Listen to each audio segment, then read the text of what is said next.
Hey everyone, in this video I want to talk a little bit about dust collection. In a small shop such as mine, I don't have one of those big fancy dust collection systems, at least not yet. So in the meantime, I have been using one of these bucket top style dust collection systems. And in this video, I want to share a couple tips and tricks that I've learned when it comes to using one of these.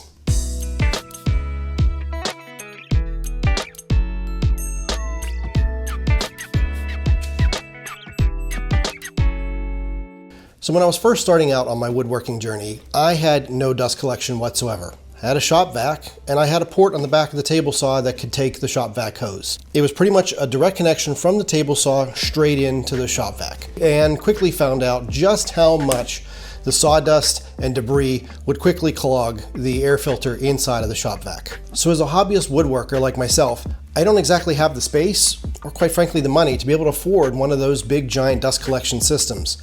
But I knew I needed something better than just connecting the shop vac direct into a table saw or some other piece of equipment.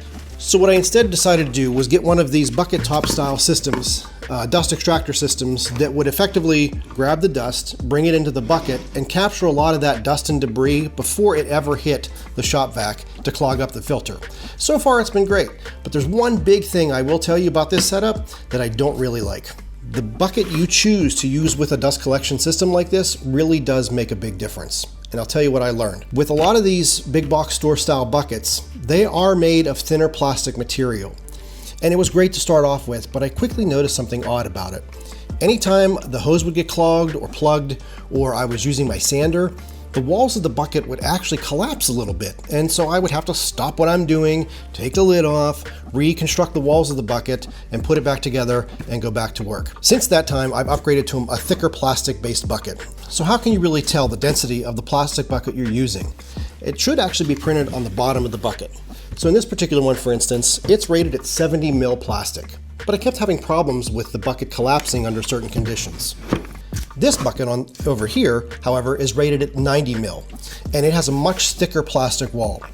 So as I moved the dust collection system from the big box store bucket to one of these 90 mil buckets, I have not run into any issues with the bucket collapsing or imploding, and it's been fine.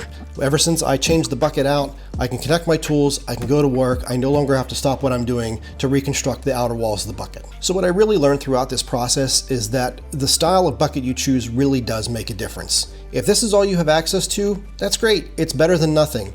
But don't be surprised if under certain conditions the walls, cave in on themselves, when you're sanding or there's a blockage in the hose. If you have the option, try and upgrade to a 90 mil or a thicker plastic bucket so that you're less likely to run into issues with that. So if you found this video helpful, please be sure to give it a like. If you're not already, please be sure to subscribe to the channel, and also hit that alarm button so you're notified of new content whenever it comes out. Thank you so much for watching today's video, and we'll see you in the next one.